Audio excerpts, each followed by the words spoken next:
Radio host Charlamagne the God is fed up with the DNC for not scheduling any primary debates this election cycle. Watch. It's whack that the DNC won't let nobody they won't do no primaries next year, man. Do a primary debate. Put Joe Biden up on that stage with Bobby Kennedy, who's challenging him, and Marianne Williamson, and whoever steps up to the plate, and let's have a discussion, yo. Fox News contributor Joe Concha joins us now. Good morning, Joe. You know, I got to put this in context for anyone who may not remember who Charlamagne is. So this is when he spoke to then candidate Biden back in 2020. Listen. More questions, but I tell you, if you have a problem figuring out whether you're for me or Trump, and you ain't black. It don't have nothing to do with Trump. It has to do with the fact I want something for my community. I would love to see. Take a look at my record, man. So now that we know the relevance of Charlamagne and why this is so relevant right now, do you think the more pressure that people put on the DNC to have these debates, that they might actually do it? I would hope so. The problem is it's only Charlamagne, who I worked with actually over at WOR in New York a couple of years ago, and he's an authentic guy. I talked to him several times. You listen to his radio show. I like the fact he doesn't hold back, doesn't care about what party you belong to. But the Democratic National Committee, this is all an effort to ensure the Biden basement strategy is deployed to its full effect once again during the primary process and beyond. And look, you just showed the polls. Joe Biden is at his lowest level in polling history for a president at this time in their presidency. The president was asked just yesterday, as you just played, what was the last country you were at? And I get if you haven't traveled in a while, but he was just there last week. We're talking about Ireland, and he couldn't remember. And that's why he's being kept off this debate stage. He can't answer basic questions. And the same goes for Donald Trump, by the way, too, who says he's not going to debate as well during the primary season. No, this isn't a coronation. You have to defend your policies, your ideas. I don't care if you're a Democrat or Republican.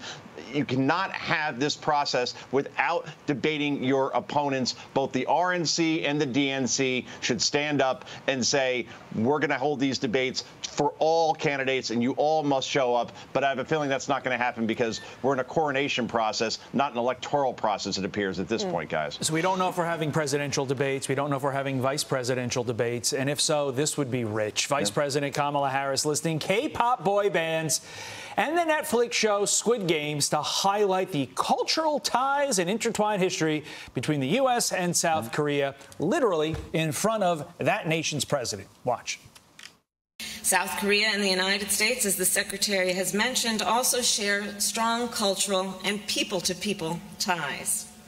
K-pop bands, they top the billboards in the United States. I also think of the Emmy Award-winning TV shows like Squid Games, which I will confess Doug and I binge-watched at home over a series of weeks. Joe, you can't chalk this one up to word salad. She is reading from a prepared script. My official question to you, what the? Yes.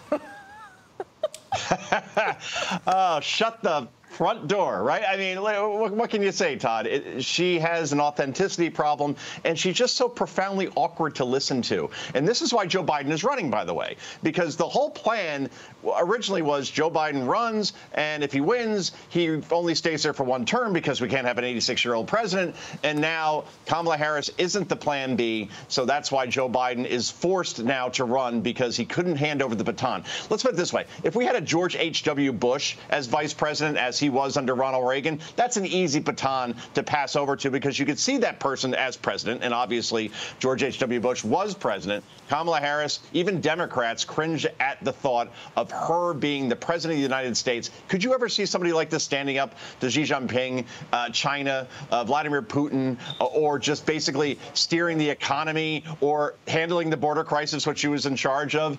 No, you can't. And that's why we have Joe Biden. But unfortunately, we also have Kamala Harris as part of that ticket because he will never let her go because he doesn't want to alienate female and black voters, guys. I mean, is she still the border czar?